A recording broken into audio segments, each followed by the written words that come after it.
بسم اللہ الرحمن الرحیم۔ السلام علیکم ورحمۃ اللہ وبرکاتہ۔ اللہ تعالیٰ نے حضرت سلیمان علیہ السلام کو وحی کی کہ سمندر کے کنارے پر جاؤ، اس کے اندر ایک عجیب چیز دیکھو گے۔ سلیمان علیہ السلام جن و انس کے ہمراہ ساحل پر تشریف لے گئے۔ جب ساحل پر پہنچ کر نظر ادھر ادھر کی تو کچھ نہ دیکھا، تو آپ نے جنات کی ایک قسم سے فرمایا، اس سمندر میں غوطہ لگاؤ اور وہاں کے حالات مجھ سے آ کر بیان کرو۔ اس کے ایک ساعت کے بعد اوپر آیا اور عرض کیا، اے اللہ کے نبی، میں نے سمندر میں اتنا غوطہ لگایا مگر اس کی تہہ کو نہ پہنچا اور نہ کوئی چیز نظر آئی۔ آپ نے دوسری جماعت سے فرمایا، تو غوطہ لگا، وہاں کے حالات مجھ سے بیان کر۔ اس نے بھی غوطہ لگایا اور نکل کر وہی کہا جو پہلے جنات نے کہا تھا۔ اس نے پہلے والے سے دگنے غوطے لگائے تھے۔ آپ نے آصف بن برغیہ سے کہا جو آپ کے وزیر تھے، سمندر کے اندر کا حال معلوم کرو۔ پھر انہوں نے سمندر میں غوطہ لگایا۔ انہوں نے فوراً ایک سفید کافوری کعبہ حاضر کیا جس کے 4 دروازے تھے، ایک موتی کا اور ایک یاقوت کا، ایک ہیرے کا اور ایک سبز زمرد کا، اور سب دروازے کھلے ہوئے تھے۔ ان میں سے ایک قطرہ بھی پانی کا اندر نہ داخل ہو سکتا تھا، حالانکہ وہ سمندر کی تہہ میں تھا جس کی گہرائی اتنی تھی کہ پہلے جو جنات نے غوطہ لگایا تھا، اس طرح کی 3 غوطہ اور لگاتا تو تہہ تک نہ پہنچتا۔ انہوں نے جب کعبہ کو حضرت سلیمان علیہ السلام کے سامنے حاضر کیا تو کیا دیکھتے ہیں کہ اس کعبہ کے اندر ایک خوبصورت جوان صاف کپڑے پہنے نماز پڑھ رہا ہے۔ آپ نے کعبہ میں داخل ہو کر اسے سلام کیا اور فرمایا، تجھے سمندر میں کس چیز نے پہنچایا؟ اس نوجوان نے جواب دیا، اے اللہ کے نبی، میرے والد اپاہج اور والدہ نابینا تھی۔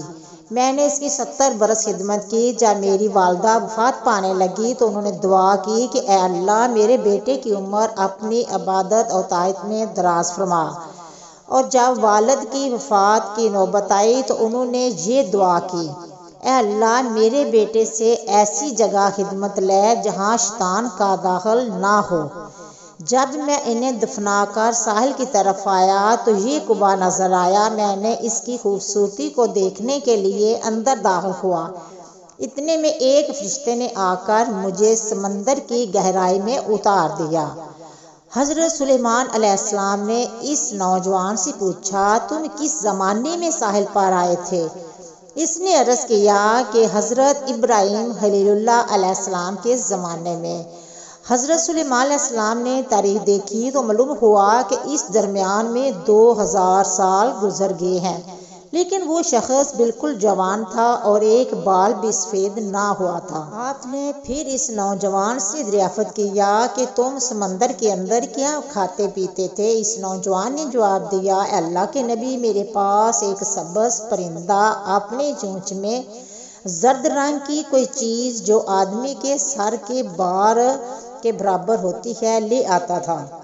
اسے کھاتا ہوں اور اسی میں ساری دنیا کی نعمتوں کا مزہ ہوتا ہے، اور اس سے میری بھوک اور پیاس جاتی رہتی ہے، اور گرمی سردی اور نیند نہیں آتی، اور تنہائی اور وحشت اس سے دور ہو جاتی ہے۔ فرمایا، تم ہمارے ساتھ چلنا چاہتے ہو یا اپنی جگہ دوبارہ واپس ہونا چاہتے ہو؟ اس نوجوان نے عرض کیا، مجھے اپنی جگہ پر لوٹا دیجیے۔ آپ نے آصف بن برغیہ سے فرمایا کہ اسے اپنی جگہ پر واپس پہنچا دو۔ چنانچہ اس نے پہنچا دیا۔ حضرت سلیمان علیہ السلام نے لوگوں کی طرف متوجہ ہو کر فرمایا، دیکھو والدین کی دعا کیسے قبول ہے، اللہ تم پر رحم کرے۔ والدین کی نافرمانی سے بچتے رہو۔ اے اللہ، تو مجھے بھی ان کی خدمت کی توفیق عطا فرمائے ہے۔ آئے ہم سب مل کر اپنے والدین کے لیے دعا کریں اور ان کو اللہ تعالیٰ لمبی عمر دے اور ان کی خدمت کریں اور ان کی دعائیں لیں۔ اللہ تعالیٰ ہم سب کی دعاؤں کو قبول فرمائے، آمین ثم آمین، اور اپنے ماں باپ کا فرما بردار بنائے، آمین ثم آمین۔ امید کرتی ہوں کہ آپ کو میری ویڈیو پسند آئی ہوگی۔ اگر پسند آئی ہے تو شیئر کرنا، سبسکرائب کرنا، اچھے کمنٹ کرنا، دعاؤں میں یاد رکھنا۔ ہم انشاءاللہ ملیں گے نیکسٹ ویڈیو میں، تب تک اوکے، اللہ حافظ۔